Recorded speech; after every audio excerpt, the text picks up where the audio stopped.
So we're the World Cup's over, right, boys? Like, there's no games tomorrow, right? I looked on the schedule, like. What? There's no games tomorrow? Yeah, man. Like, there's nothing. I guess it's over. This is Red Card Radio.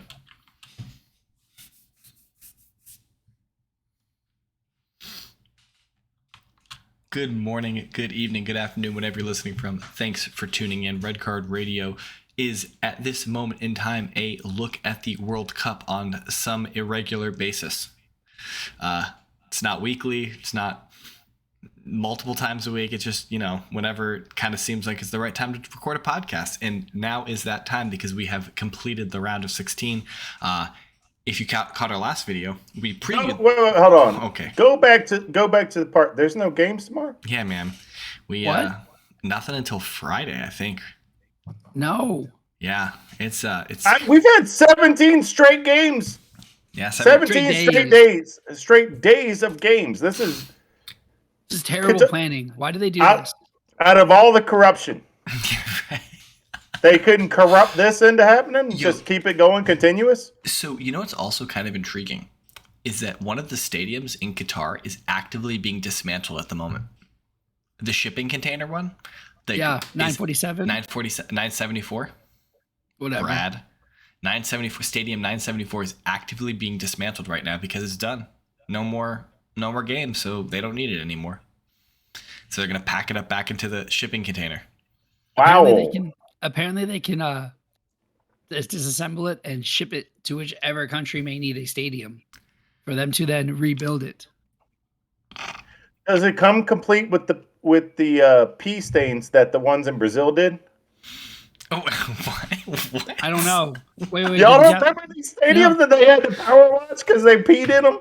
Were the Japanese Japanese fans the last ones in there? No, the Japanese fans were not the last ones in there. Oh, then it's probably dirty. This got off the rails. Sorry for introducing. I don't mind. It's okay. I can't believe y'all don't remember the Brazil World Cup where they had to power wash some of the stadiums because they were ones that they were just peeing all over them. They just don't even go to the bathroom. They just go right there where they're sitting. Brazilian people, I don't know about this. So I'm sorry. The lines get, I sympathize with that because when the lines get long at a stadium that big, I contemplate it. I'm sorry, the people of Brazil, that people came to your stadiums and they peed all over them. That's not good. The club teams or the national. No, it was before. They had to power wash for the World Cup to clean the pee off the stadium. I retract my apology, Brazilian people. No, yes, no. We actually do have Brazilian listeners too, by the way. This is news to me. They'll remember this then. Yeah, whichever stadiums. Sound off in the comments Maracanã. Yeah. Maracanã.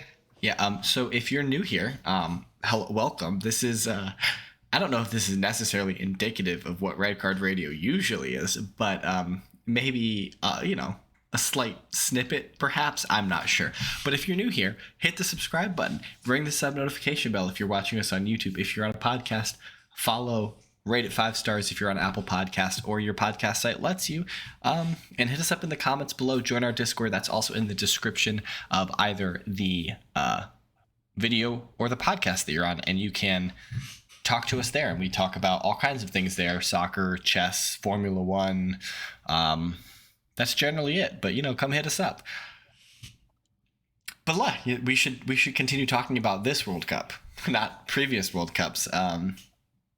So, long story short, is that all the round of 16 games have been played. I think our last podcast aired the morning that they started, so the morning of the round of 16, so it's I think Saturday, and I think you guys are getting this probably on Wednesday. The games played 2 on Saturday, 2 on Sunday, 2 on Monday, 2 on Tuesday. And so, yes, now we have the dreaded 3-day break. Or maybe it's only 2 days, Wednesday and Thursday, but still, it feels like a really long time before the quarterfinals kick off. And so games were played. Some teams won, some teams lost. Probably the most important team lost if the three of us are, being honest, the most important team lost. But we should just get directly into the results. Let me pull them up here. All right, so kicking off the first game of the knockout stage. It was the Netherlands victorious over the USA. They won the game 3-1. We'll have specific comments on that game, obviously, with the three of us. That means our bracket is now in the mud. As Sean and I discovered on the last podcast with Joel, Brad, you weren't here, is that our predictions weren't honestly that off. Like, we were wrong in some cases, but we were pretty close. I think we got greater than 75% correct on teams moving on. And I think of all the teams moving on, we only misplaced one or two in terms of their seed. So we did pretty well in the group stage. Now, selecting the USA to win as a homer pick was probably not good for us. No. But the Netherlands did beat the USA 3-1. Later that day, Argentina and Australia played. It ended 2-1 for Argentina. Excuse me. So that means setting up Friday, we've got the Netherlands and Argentina in the. I think that's probably the second quarterfinal, if I'm not mistaken, that to be played. It is. Yeah, because if we look, yesterday games were played. We had Japan and Croatia. That game was the first game to go to penalties. It was the first game to go to extra time in the round of 16. Game ended 1-1 after 120 minutes, and Croatia prevails on penalties 3-1. Their keeper was outrageous in the penalty shootout. Like, phenomenal. Had 2 saves. No mistakes. Had 2 saves. 3 saves. 3. Was it 3? It was 3 saves because it was the third time it's ever happened. That's right. Yes, you're right. It was wild. Yeah. Brazil kind of not surprisingly beat South Korea 4-1. They had 4 goals in the first half, and I guess kind of took their foot off the gas a little bit in the second half. That will set up a Croatia-Brazil quarterfinal also on Friday. That's the early game. That'll be at 10 a.m. Eastern. Again, all of our times are Eastern time zone in the United States of America, because that's where we are. So that's how those 2 quarterfinals line up. On Sunday, we had France and Poland. France beat Poland 3-1. Also probably not surprising.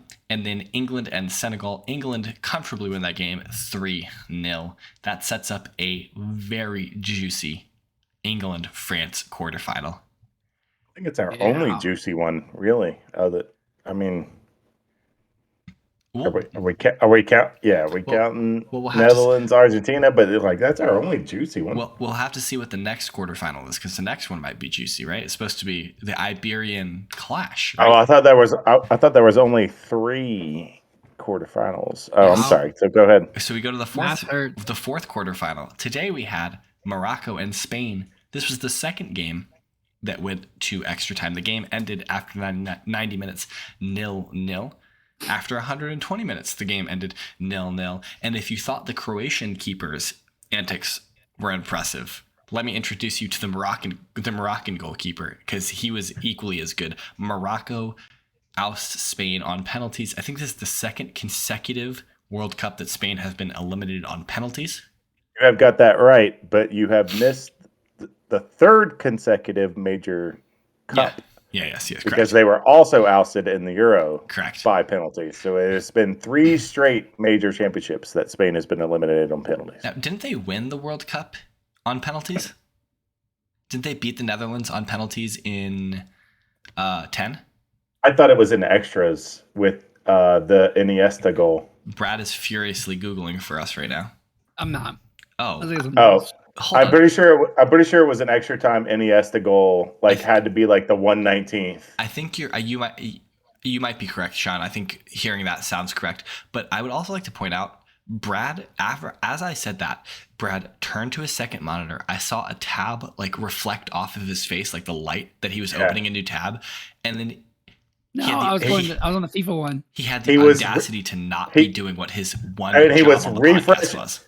He was refreshing the Best Buy website to see if any. I was actually looking to see if any of the sales updated so that he could get a mic boom. Spain's, maybe. I was actually looking at Spain's. I had 1 shot on goal in 120 minutes. And Sean, you were correct. It was an Iniesta goal at 116th minute. Yeah. After a red card from the Netherlands. I knew it was super, super late. Yeah. I was rooting for the Netherlands in that final. The final round of 16 match was Portugal-Switzerland. Portugal got the comfortable win 6-1 against the Swiss. That game was very boring and didn't have any controversy at all. And right, there was no benching of world-renowned, world-famous soccer stars in that match. What? So yeah, Who was benched? nobody of import. So Okay. Cancelo. I'm pretty sure. João Cancelo. I'm pretty sure the guy who I'm thinking of doesn't even play club football for anyone. Oh yeah, that guy. So it sets up we've got 2 quarterfinals on each side of the bracket, or on each side of the brackets. On Friday, we're going to have. Is that how it works? Yes, it is. I thought it was. Okay. Yeah. So on Friday, we're going to have the Netherlands and Argentina, and whoever wins that match will play the winner of Croatia-Brazil. And then on the other side of the bracket, we've got the winner of England-France playing the winner of Morocco-Portugal. All right, that sets it up. So I think to be fair, I think we should probably spend a little bit of time.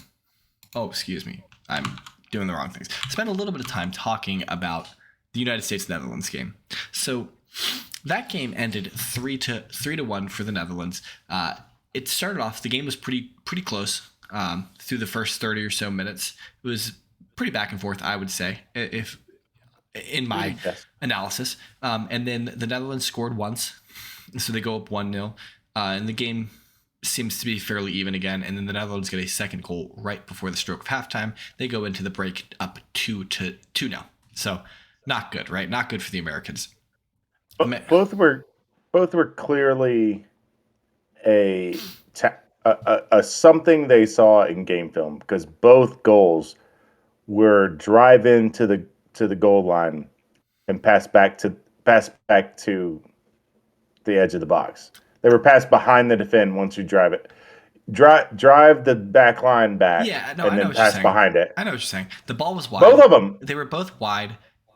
Crosses back across, but crosses back on the ground. On the ground, pass back to the trailer. But I don't that to me, both of those situations. You think both were just happenstance, that there just happened to be somebody trailing in the middle of the box that just happened? I think there's always going to be somebody. That's pretty typical. Yeah. That's pretty typical. Like footballing moves is that you generally have a midfield player arriving late, or in the so both goals were very different. So the first goal was a cross back to the top of the box, a pass back on the ground, everything like that. And a midfielder scores it, essentially. Depay running from midfield. Yeah. Essentially, he's essentially a midfielder in this phase of play. In this scenario. Yeah. And so he's a late runner. He scores. Depay scores. It goes 1-0. The second is Daley Blind, and it's a pass to the far post. And Daley Blind is just coming from the far side. And so he catches Dest sleeping, and Dest never tracks him, and he scores at the far post. So both of these situations, and I will point out, for the first goal, Tyler Adams and Depay they're in a tangle for the ball at midfield. And Depay gets up and runs to the 18-yard box, and Tyler Adams just kind of like jaunts behind him and never tracks him. And the reason why Memphis Depay is so open is because Tyler Adams fails to track the midfield runner. Back. Yeah, he doesn't track back. He plays no defense. And then on the second goal is Serginho Dest has no situational awareness and doesn't realize that Daley Blind is coming, and he just sneaks in and scores the goal behind him. So to me, it's less of this is something that the Dutch have set up or noticed that maybe it is something that they notice that the Americans are deficient at. Maybe that's a possibility. But to me, it's just normal kind of footballing plays, situations that arise, and the U.S. just made comical schoolboy errors and were punished for them. Well, I guess explain the third goal that they scored. It's the same thing. It's the same exact thing. The reason I said that is because you might as well explain that one. Yeah. Because if it's not something that they noticed, then why do they keep going to back post? Well, because that was the third goal too. The first goal wasn't back post. First goal wasn't back post. First goal was the second and the third. Passing behind the defense. Second and the third one were. Get them to run one way, and then you pass it the other way, and there's somebody wide open. So the third goal was the same thing as the second goal. Is that except on the opposite side? So Robinson just the entire American defense crashes to one side, and moves to one side. Yeah, and no midfielders, no the right back isn't pushed out. You can see Tim Ream and N.T. Robinson covering the same person, and then Tim Ream turns around to see somebody heading. I don't know if he headed it or footed it in. It doesn't matter. The Dutch player controls it, takes a touch, and then shoots it. He had and you can see Tim Ream is absolutely livid. He's like, "What?" Yeah. And he turns around and he's like, "Where is my left back?" Yeah, it was comically bad. And these are the third goal is the worst. Yes, the third goal is the worst. I would put it up there with the first one is terrible. The first one is really, really bad. The second one is, it happens. It shouldn't happen, but it happens. The third goal, yes, is very bad, where you have two defenders guarding the same center forward, and you just let the winger or whoever it is, the midfielder, whoever it is, come in and just be wide open. They're all three of them are comically bad. All three. And okay, I say this, I am not a professional footballer. I am a 32-year-old dude who's way overweight, who, like I can't play football, right? Like I'm not good, but like I can look at this and be like, this is not right. Right? Like I'm allowed to be critical of this, even though I can't do it because it is just like comically bad. The only one I will allow myself to go on record of chastising someone is the third one. I have spatial awareness of if this guy's covering this guy, I shouldn't also be covering this guy. But like, it's also just not your job. You have other that's every game priorities. There's other things that you need to be worrying about in that moment. And if you can see that Tim Ream or whoever it is, if you can see that your center back is defending someone, like you have to think there's someone else. There's another Dutch player. There's another player on the opposite team here that I need to be aware of. Where are they? And I understand it's difficult. I understand it's hard. But like, you're a professional footballer. You play in the Premier League. You play for your national team in the round of 16 of the World Cup. I should expect you to be able to do those things. And it's annoying that we're talking like this about this game, because I think that the Americans played very, very well in this game. Clearly, I think that the Dutch are a better team than the American team. Like, I think if we look at just like pure footballing ability and like just the coaching, the Dutch are obviously better than the Americans. No, talent levels. Yeah, yes. Talents, like just raw talent. And the Americans played well in the match outside of those three phases of play. Look, the coulda, woulda, shoulda of this match was the goal, was the attempt on goal 2 minutes in. Pulisic scores that, it's a completely different game. Yeah. I guess the coulda, woulda, shoulda. But like, hold on. Netherlands goalie played out of his mind. He had a couple of great saves. I have thoughts about that Pulisic miss. And the reason why Christian Pulisic missed that is because he doesn't play week in and week out. And my entire concern about Christian Pulisic going to Chelsea was that he wouldn't play week in and week out. If Christian Pulisic was playing every single week and playing in that role every single week, he scores that. I guarantee it. I guarantee if he's playing in Europe every single week in a European league, whether it's the Bundesliga, the French league, Spanish league, the Premier League, if he's playing anywhere, he scores that again in the game. I think also he thought he was offsides. Cristiano Ronaldo was offside by a mile today and he scored a goal. But he put on an absolutely great shot on goal. The guy's just six. Pulisic. It was not a great shot. He put it right between his legs. The guy just 6'8". It was either, if the guy was 6'2", it would have went on the other side of his leg. The guy's just 6'8". He just hit it in the wrong spot. He hit it down towards the ground to bounce between his legs. He was doing that on purpose. That is an incredible shot, and he did it on purpose. Clearly, the guy's just 6'8". He just stuck his foot out. I disagree. That's an incredible shot. It was a great save. I think all I'm saying is, I think you're right, James. But to say it's a bad, that if he's playing every day, that's a little bit to the left or a little bit to the right. I don't think I can go as far to say that was a bad shot. Well, let me say, I expect him to score. We need him to score. I expect him to score it too.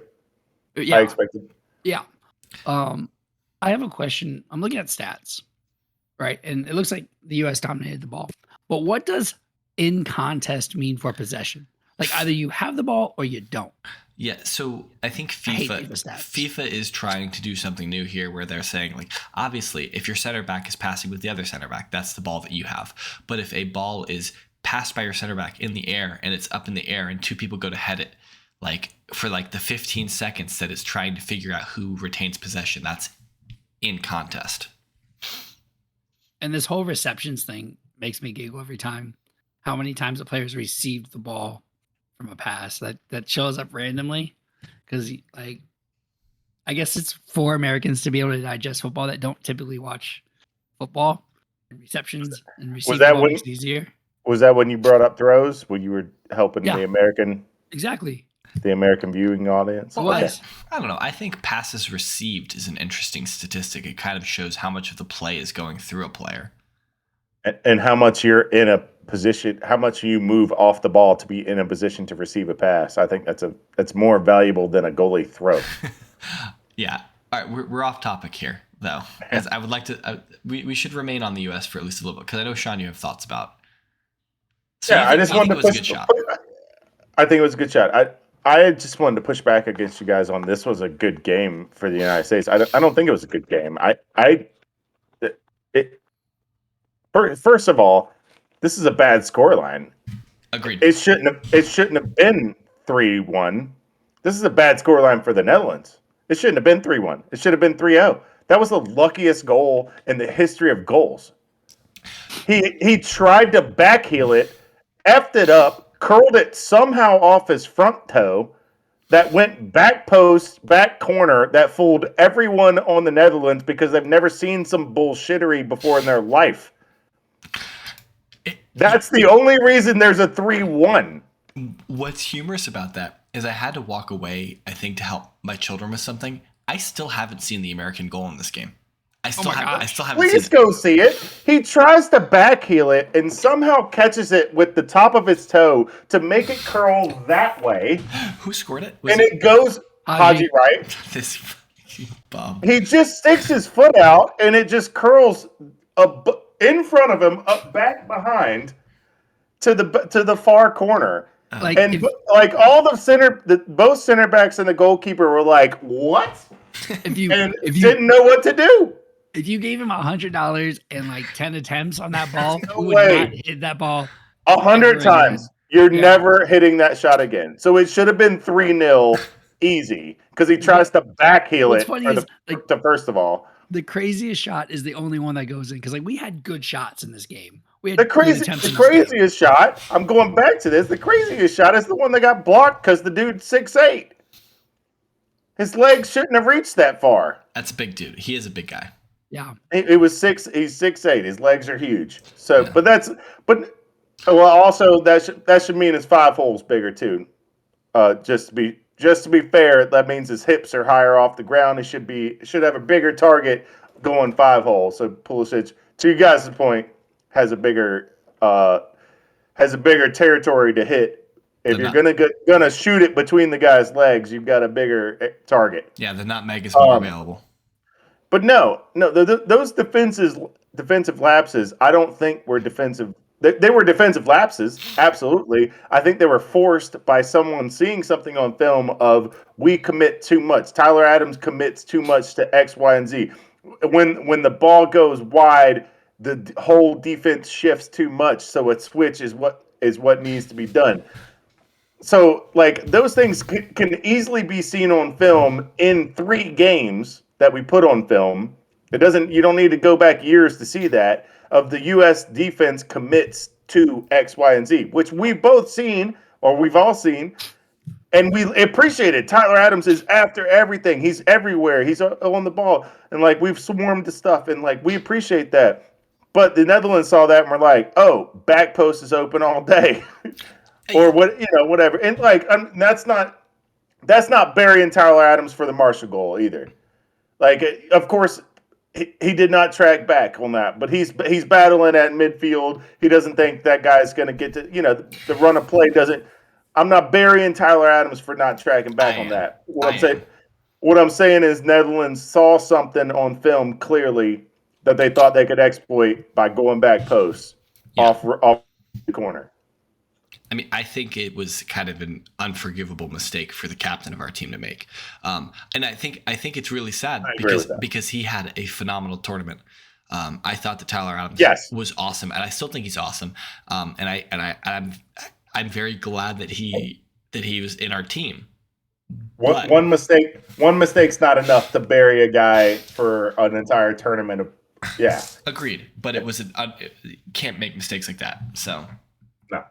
And I still think he's not on Leeds at the beginning of next year. And word on the street is Newcastle want Anthony Robinson, and word on the street is Chelsea want Yunus Musa for whatever reason. I don't know if that's true, and I hope not. Well, he's a 17-year-old kid born in England. Yes, we want him. I hope that's not true. But Anthony Robinson, I'd be interested on Joel's thoughts on Anthony Robinson left back to Newcastle. I feel like that's something that could probably improve their team right away. I feel like he starts. I feel like hold on. I feel like he starts. I feel like that's good for the future. Anthony's only 21, 22, something like that. I have a lot of questions about Anthony Robinson defending. He gives target there and Dan Burn. He gives me Trent Alexander-Arnold vibes. Burn's a center back. But he's not like in terms of like I think that Anthony Robinson wants to go forward, but he's not as good as Trent going forward, and he's also not as good as Trent defensively. So like he is just like a poor man's wannabe Trent Alexander-Arnold. So you're gonna get all of the. So you're saying he's Wan-Bissaka is what you're telling me.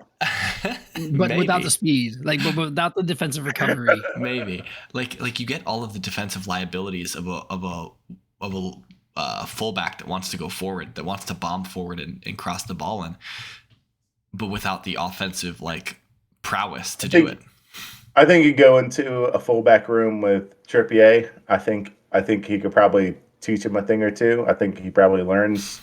Maybe you're right, Brad. Maybe he gets bought in January and he doesn't start till next year. But he's able to learn from those guys. I think by 22, because he's only 21 or 22, you give him a year or two. That dude's a Premier League fullback for years to come. I don't see why. I wouldn't want him to as an American fan. I wouldn't want him to leave Fulham in January to sit on the bench. Why?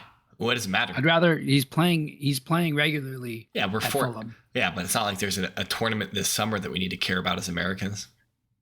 The Gold Cups. No, but keeping his form up and keeping like playing more is better than sitting on the bench. Yeah, but if he's going to go to a club and understudy a little bit, learn and get like actually better at the position, and then eventually take it over, I think that's ideal. That would be better. That would be better than being the best player on a bad team. I'm not saying that Fulham's a bad team. That's not my intent, but then battling for relegation with Fulham for the next 3 years. I think coming in this summer is better than coming in January. If you're coming in January, you're not picking up an understudy. All right, I'm disagreeing with you. You're not picking up an understudy in January. Let me tell you why I disagree wholeheartedly. Newcastle are going to be in a top 4 race. They might be in a title race. So that's valuable experience. And that's a valuable pressure that you don't learn being at Fulham this year. I'm sorry. Right. Fulham are probably safe from relegation, and so they're just happy. They're just like chilling. Like they're going to be safe, and they don't care. That's their ambition. If Newcastle has a backup left back, how does that help? That doesn't push them up higher into the top 4 or push them into a title fight.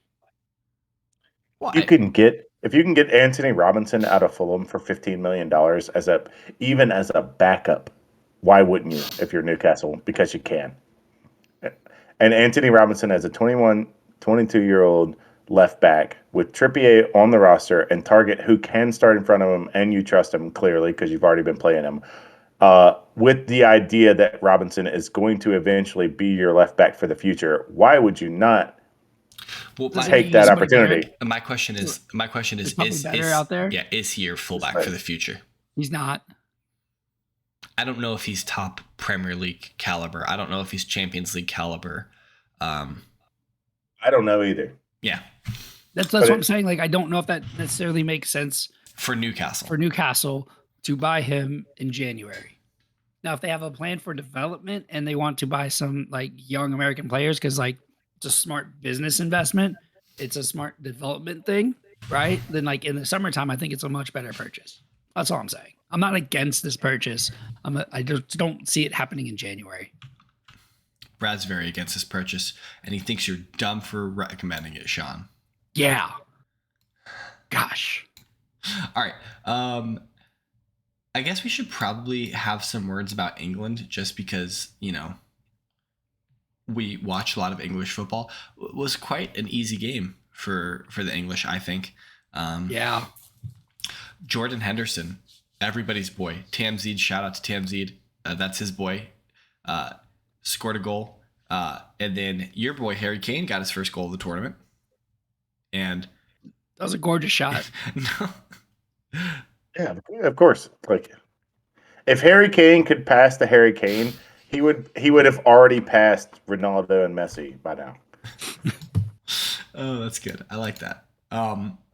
So pretty straightforward for them. Now England does have an interesting situation. Raheem Sterling didn't play in the match because his home was burglarized with his family in it the night before the match. So he was left out of the match squad so he could fly home to England and support his family. So, by the way, one of the weakest people on earth, whoever did that. Like, clearly, whoever did that knew that he was in Qatar. Yeah. Yes, it happens. I don't know if you know this. Like, screw you. Like, it was not a random. No. This house looks nice. Like, he knows man of the house is in a different country. I'm going in here to steal stuff. Like, F that guy. Footballers or girl or whoever. I don't know. I don't know if you know this, but Reece James never got his medals back. Yeah, like, I don't know if you remember that when Chelsea was playing, somebody came, broke in his house, broke in his safe. Screw people that rob people when they know they're doing something. Like, screw people who rob people. If you're out here thieving, you're a dirt stain on society. I'm sorry, don't be thieving. I mean, if you thieve a loaf of bread because you're hungry, I mean, that's a little different. But yeah, don't be thieving. Yeah, but not hundreds of thousands of dollars of jewels. I'm also not. I'm not absolving theft, generally speaking. Sure. That's a low thing to do. Yeah, like, absolutely. Dude's in a different country. Don't terrorize his family. It happens all the time to footballers. So this is kind of apparently the FA and the English national team are kind of like, yo, Chelsea, where's security for your players? Like what's going on here? Their security is also playing in guitar. His name is Mateo Kovacic. Their security's also playing. Yeah, that's like a Kolasinac, going to fight the guy who's trying to rob Ozil. Yeah, the Ozil. Yeah. Oh, it was Arsenal that I was thinking of. That Kolasinac saved him. Oh, I gave an enforcer though. You're not wrong. I gave Kovacic the credit for that. Yes. No, that was a Kolasinac situation where he hops out the car and starts fist fighting somebody for Ozil. That's right. Yeah. Oh, that's good. All right, but I believe Kovacic would do it, but the security, the London security, was also in Qatar, so that's their problem. All right. Kovacic's face when anybody tries to get in his face is hilarious. Like, what? Let's do it. Like, now, he's like, he doesn't get mad or whatever. He's like, okay, like I'm down. Granit Xhaka, the whole Serbian bench, whole Serbian bench. He was like, here's where you can. We got a family podcast. No. We got a family podcast. Pick one and suck it. So that's all he said. Okay, so let's look forward to the quarterfinals. We got Netherlands, Argentina, Croatia, Brazil. Who do we got coming out of this Netherlands Argentina match? Argentina. I'm rooting for Netherlands. Yo, I'm rooting for the Netherlands too. I'm rooting for Argentina because that's who I picked to win everything. So. I got Romero on that to root for, so I hope Romero does. Fun anecdote. I don't know if you guys saw it. There was some time wasting going on in the Australia-Argentina game. It was like a scrum for the ball or whatever. There was a bunch of Argentina players around the goalkeeper, the Argentina goalkeeper. Okay. Romero was not involved. Yeah. So and Emmy stays on the ground Of course. holding the ball after everything. Of He's course. still laying on the ground. And so Romero casually walks over, like slowly. This is not a paced walk. Kicks him in the side, and then moves on. And then Emmy finally gets up. It's his own goalkeeper. He's like, all right, that's enough. He's like, that's not a hard kick, not like he didn't rear back. Like it just like he just like gives him like a toe poke in the ribs of like, all right, all right, come on, which cracked me up. So I'm also rooting for the Netherlands because I think at this point I have to root for the Netherlands to win it all because we picked they beat us. Because they beat us and we picked us to win it. So if the team that we picked to beat us wins, it would mean that all of our other predictions are correct, at least on that track. Yeah. Yes. So yes. Okay. For the pod. And also I'm here for chaos. So yes. Messi getting knocked out seems a little chaotic to me. And so I'm all right with that. Croatia, Brazil. Who we got? Oh, Thiago. It's Brazil. I love Kovacic, but I want. I think it'll be fun watching doing? Brazil win. That's their dance moves. That's what Charleston's dance. Is that He his scores? Is that the chicken on the ball? Is he being a chicken on a ball? No, he's nicknamed the Pigeon. Because he plays for Spurs? I don't know. Because I don't think so. No, he was doing this long before the Spurs. Are you sure? Yeah, he just met with R9, and R9 wanted to know his dance move, and he was move like this. It's a weird flex. I think I also think Brazil make it out of this. I think I'm rooting for Brazil for Gabby Martinelli to get some experience, and he is the first person off the Brazilian bench now. Just throwing that out there. Brazil is the first team to ever use all 26 players on the roster.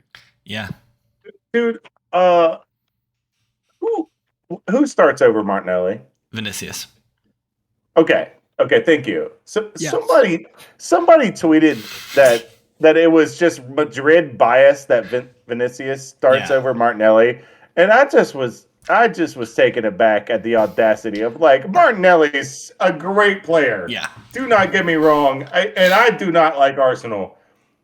Vinicius is starting over Martinelli all day. Like I think if Martinelli played for Barcelona, I think his point is well taken to a degree that there is a slight bias for the team that Vinicius plays for, but at the same time, Vinicius is playing in the Champions League finals, and Martinelli is not. So there is experience.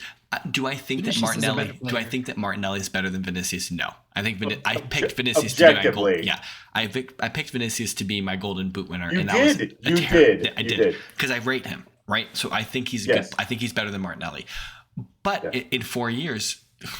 If Martinelli keeps playing and keeps progressing at the rate at which he is, right, and he needs to get experience, which he is. He's getting World Cup experience. Like Martinelli at 25 might be a absolute terror.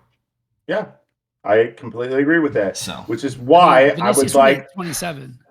Which is why I would like Barcelona to buy Martinelli next summer. Like Vinicius is 22 now. Yeah. So his trajectory is going to be about the same. Or he'll be 26. Sorry, 26. Yeah, that's the point. Well, that's also my it's a fair point to point out that they're both very young. It's this whole Tierney Andy Robertson situation where the two best Scottish players play the same position. Now I'm not here to say that the two best Brazilians are Vinicius and Gabby Martinelli. That's not what I'm saying. But when you have two high quality players who play the same position, it's how do I get them on the pitch at the same time? Yeah, you just can't without playing one out of position, and is one better at playing out of position than the other one, and then you have to play that game. There is a lot of talk. Apparently, there's talk that Martinelli might play more centrally here in the next couple of years. That Arteta might try and fit him in as a 9. So we'll see what happens there. So it's possible that if over the next 4 years Martinelli transitions from being a 7 to a 9. Speaking of Brazilian Arsenal players. How you feeling about Jesus? I don't feel good, obviously. It sucks So- that he's out for at least 3 months. Are you guys back in the market for a striker in January? Well, this is my point. So, like, the thing that came up instantly was Vlahovic, right? Because Juventus is in turmoil right now. Yeah. They are. Who knows what's going on with Juventus, right? And so, like, everyone's like, is Vlahovic, is he going to be available for cheap? And I just don't know how I feel about Vlahovic. So this is what I said. This is my thought on this: is that Eddie Nketiah was signed an extension, given a pay raise, given the 14 shirt at Arsenal for a reason. Obviously, Arteta, Edu, and Yuko think that he can play. And so we don't necessarily need our central striker, our number 9, to be scoring, banging in goals. Like, you can see, Jesus started the season, scored a bunch of goals, but he hasn't scored in many weeks. In weeks for Arsenal. So, like, Saka can score. Your 11 can score. Your 7 can score. You don't need your. You don't need your 9. We're scoring by committee right now. What we need is our 9 to press hard. And Eddie showed at the end of last season that he is really good at pressing. And he can score goals. And he can score goals. So, like, yeah, I don't feel bad about Eddie coming in. But you would like a back. You prefer a backup for him. Well, I mean, would I prefer a backup for him specifically or backup for Saka? Because right now there's not a legitimate backup for Saka. I mean, we have Reece Nelson, but like that's a weak position. Like, it's not a weak Saka. The drop off between Saka and Reece Nelson is significant. Significant, yeah. It's Weston McKennie. How does that help me on the right wing? He plays right side midfield, right? Yeah, okay. Those are very different roles. Yeah, he plays right center mid, not right winger. Very different roles. Or right mid. Even if he was a right midfielder versus a right winger is exceptionally different skill set. So yes, I think pretty fast. Arsenal were already going to be in the market for an attacking player. There's the talk of the guy from the Ukrainian team, Brad. You know, because you're the Ukrainian Premier League maestro. Expert. He's the right winger. Zalewski. No, it's not Zelensky. Get out of here.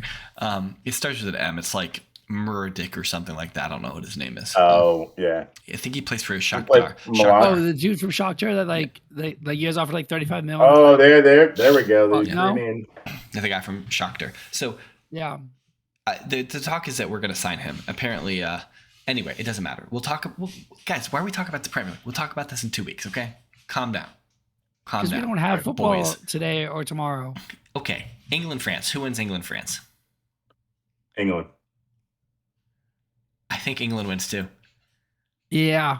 I really do. I think their quality is more. Joel's not optimistic, but I think England wins. I can understand. I think the quality is more. I can understand Joel being worried about it because it's France, but I think that England shouldn't feel afraid of France. So I think the problem will arise. Again, shout out to Tamzid, is that England do get scared of these moments. Yeah. Not knowing, not realizing that they are 1 through 11 better. Maybe not each position, but you add them all up, they are better than France. Like in aggregate. Like in aggregate, they are better position to position than France. But you look at it, and they got Mbappe and Varane and whoever. Yeah, Giroud. You name a couple players, and you're like, oh man, they've got this person. I think England get intimidated, not realizing they have Kane and they have Foden and they have Saka. Bellingham. Maguire. Rice. Yeah. Well, I mean, Bellingham, Maguire in an England jersey, yes, but like you run down it, like they run just as good all the way down, and I don't think they realize that. Yeah. When they're on the field and they play scared, just go beat them. You're better. I think so too. What about this? There's one better player. Is that? Oh, you're talking about Mbappe. Okay, I thought you were going to say there's one better player, and it's their goalkeeper. Just move on. The World Cup. Mbappe at the World Cup has more goals than Ronaldo. Speaking of Ronaldo versus Morocco. I don't know if you were referring to R9 Ronaldo or CR7, but it's our future CR7. Right back. Hakimi? Yes, it's Morocco, baby. Yeah, I don't rate this Portugal team. I still don't rate them, even though they scored 6 goals today. I don't. I really don't. And Maybe. we're probably both making mistakes. Yeah, 100% we are. But I think they're a I'm much going better team Morocco. without Ronaldo. Yeah, they were really good today. I hope they tactically, just like their manager described, I hope they tactically put Ronaldo back in. Yeah. I don't know. Hakimi's going to be our right back in January. It's going to be great. Okay. He's scared of the Premier League, but okay.